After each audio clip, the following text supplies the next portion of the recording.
Your Tuesday Tech Tip video today is going to talk about email, which is probably something that we use almost daily. So just a few things that you may or may not know that your inbox can do. If you come up here to the settings gear and click on that box, you're going to get several different options. The first one that I want to point out is the one that says configure inbox.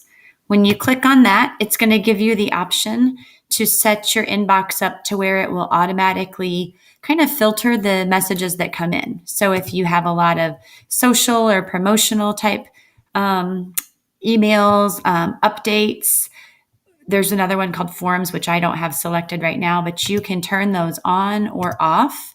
Some of you might have it set right now just on primary, meaning you just have one inbox where everything appears. If you want it to filter those out, then you just simply click on them and come down here and click save. That's how my inbox is set up. I have my primary, but then it filters some of the other messages so that they just kind of keeps them separate. Another cool thing you can do under the settings icon is to come down here to the actual settings menu. And when you open that, it's going to pull up different settings for a lot of different parts of your inbox. So I'm under the general label right here, but you can go all the way across. There's lots of other settings you can control. This is really the main one where you might want to do some things because you can control how many conversations you display per page. Another really neat thing that they just added was you can enable an undo send option.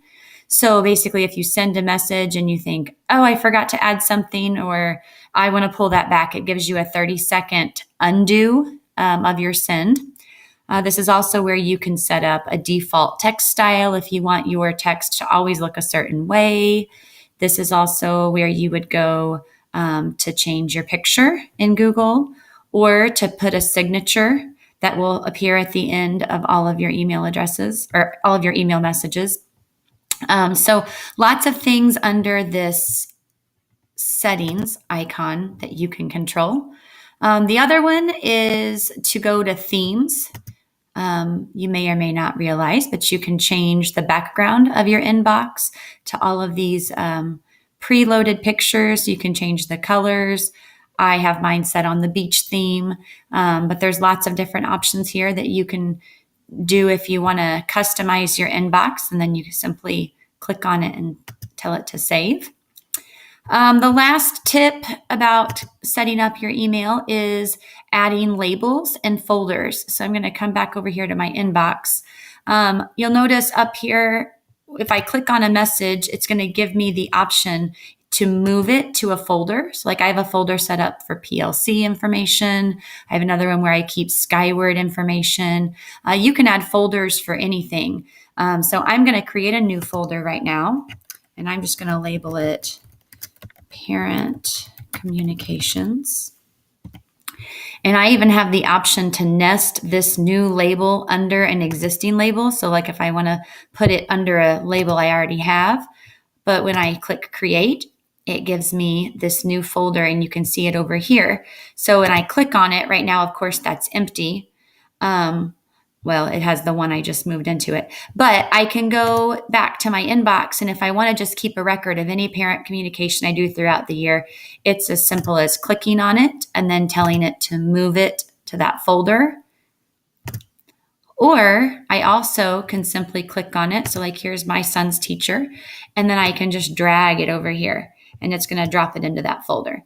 Just a way to kind of keep your inbox tidy, but not actually deleting those messages. And then you've got them stored in the folders. Another option is you can add a label to them. That label, your labels and your folders are kind of the same, except that the label will just put that label on the message. So like you can see right there, it labeled it parent communication, but it's still in my primary inbox. Or if I come over here to the actual folder, it will move it to parent communication. So then it moves it out of my primary and stores it over here. So anyhow, there's your Tuesday Tech Tip. I hope that some of these tips are going to help you out in keeping your email inbox flowing smoothly throughout the school year. Have a good day.